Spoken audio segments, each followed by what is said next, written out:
Hello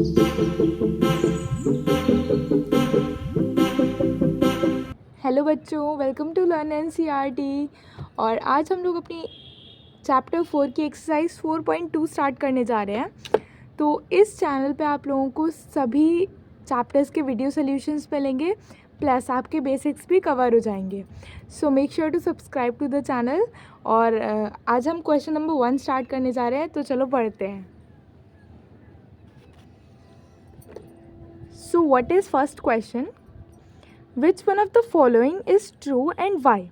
ठीक है, तो ये हमें 3 ऑप्शंस दे रखे हैं। हमसे पूछा है कि कौन सा ट्रू है। क्या दे रखा है हमें? y is equals to 3x plus 5। ठीक है, y equals to 3x plus 5।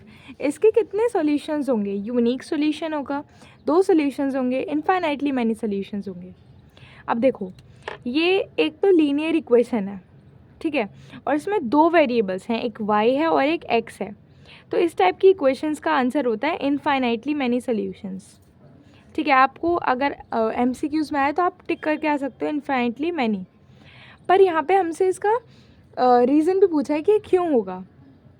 तो हम एक टेबल बना लेते हैं, x y। हम x की वैल्यूज़ पुट करते जाएंगे और हम y में लिखते जाएंगे।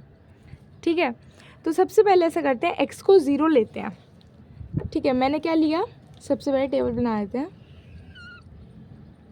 इतनी बड़ी ठीक रहेगी।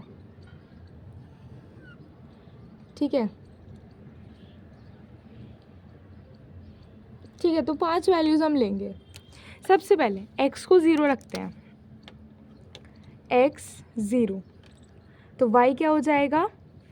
3 into 0 plus 5। Anything multiplied by 0 is 0, तो 0 प्लस 5 इज इक्वल्स टू 5। ठीक है, तो अब जब हमने x को 0 रखा तो y हमारा 5 आ गया। अब ऐसा कर लेते हैं कि हम y को 0 रख लेते हैं। ठीक है, तो अब हम क्या करने वाले हैं, अब हम y को 0 रखेंगे। ठीक है, y इज इक्वल्स टू 0, तो x क्या आएगा फिर? 0 is equals to 3x plus 5। अब देखो, हमें x की वैल्यू चाहिए, तो बाकी सभी टर्म्स को इधर से हटाना पड़ेगा। तो इस 5 को इधर लेके चले जाते हैं, तो क्या आ जाएगा? -5 इज इक्वल्स टू 3x। ठीक है, अब इस 3 को भी हटाना पड़ेगा, तो क्या हो जाएगा? -5/3 इज इक्वल्स टू x। ठीक है, यही वैल्यू आएगी। तो y 0 रखने पे हमें -5/3 मिल रहा है। चलो x 1 रखते हैं, फिर y 1 रखेंगे। ठीक है, यहाँ पे आप लिखते जाओ, चाहे तो टेबल में पहले ही लिख लो कि आपको क्या क्या वैल्यूज़ पुट करनी है। इधर हम x 1 पुट करेंगे और इधर फिर हम y 1 पुट करेंगे, फिर इधर हम x 2 पुट कर लेंगे। ठीक है, या आप कहो तो -2 भी रख सकते हो, मैंने यहाँ पे -2 लिख लिया। ठीक है, अब x 1 रखते हैं, तो y कितना हो जाएगा? 3 इंटू 1 प्लस 5। 3 1 ज़ा 3, 3 प्लस 5 इज़ 8, 8 आ गया।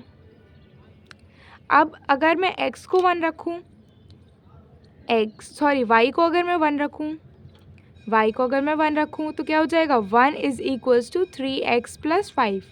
अब फिर से वही, क्योंकि हमें x की वैल्यू चाहिए तो बाकी सब टर्म को उधर साइड भेज देते हैं। तो 1 minus 5 is equals to 3x। 1 minus 5 is -4 is equals to 3x। अब x चाहिए तो 3 को इधर से हटाते हैं, तो -4/3 इज़ इक्वल्स टू x। ये हमें x की वैल्यू मिल गई। तो जब मैंने y 1 रखा तो मुझे क्या मिल गया? -4/3। अब क्या रखना है? x को -2 रखना है ना? तो x को रखते हैं -2, x इज़ इक्वल्स टू -2।